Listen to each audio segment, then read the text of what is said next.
রাসূলুল্লাহ দুনিয়াতে থাকতে তো আপনারই উম্মত ছিলাম, ইয়া রাসূলুল্লাহ ইয়া হাবিবাল্লাহ বলতেন, আল্লাহ বলে আল্লাহর দরবারে কাঁদতেন। কবরে গেলে এই চেহারা নিয়ে কিভাবে দেখাবেন? যদি মুস্তাফা আমার রাসূল একবার বলে লা আদরি, চিনি না এই বান্দাকে, এই উম্মতকে, তাহলে আপনার হাসর কি হবে? আপনার হাসর কি হবে? উঠুন, বারবার বলছি উঠুন, জীবনটাকে পরিবর্তন করার জন্য উঠুন।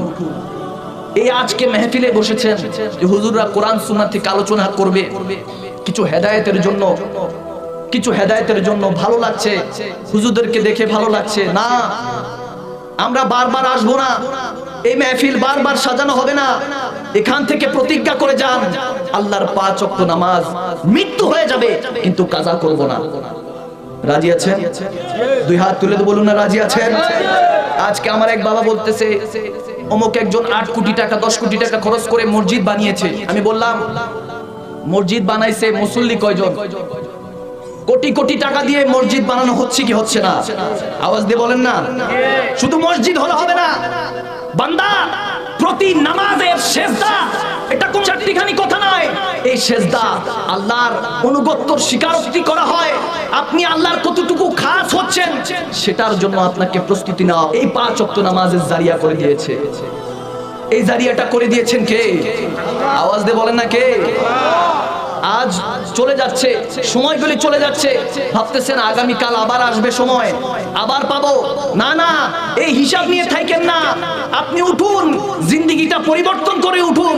এই জিন্দেগি যখন আল্লাহর নামে, মুস্তাফার নামে, আমার রাসূলের নামে কুরবান হয়ে যাবে, জিন্দেগি যখন চলা মুস্তাফার নামে হয়ে যাবে, বসা মুস্তাফার নামে হয়ে যাবে, শোনা মুস্তাফার নামে হয়ে যাবে, দেখা দিদারে মুস্তাফার নামে হয়ে যাবে।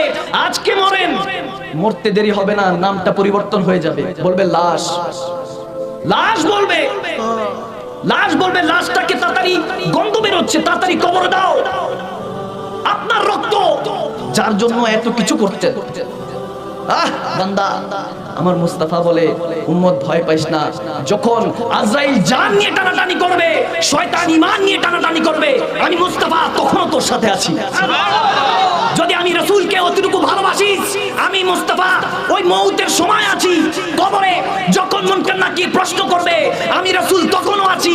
হাসরে যখন এক একজন তোর আমলনামা থেকে ছিনিয়ে নিতে চাইবে, আপনার বাবা আপনার মা বলবে 9 মাস 10 দিন 10 মাস 10 দিন, আপনার বাবা বলবে তোমাকে লালন পালন করে বড় করেছি। এরকম আপনার সন্তান, আপনার স্ত্রী যখন আপনার আমলনামা থেকে নিতে চাইবে, আমার রাসূল পিছন দিক দিয়ে ডাক দিয়ে বলবে উম্মত ভয় পাইস না, মউতের বিছানায় ছিলাম, তোর কবরে ছিলাম, হাসরে আছি, জান্নাতেও থাকবো। সেই রাসূলের গোলাম হতে রাজি আছি কি নাই?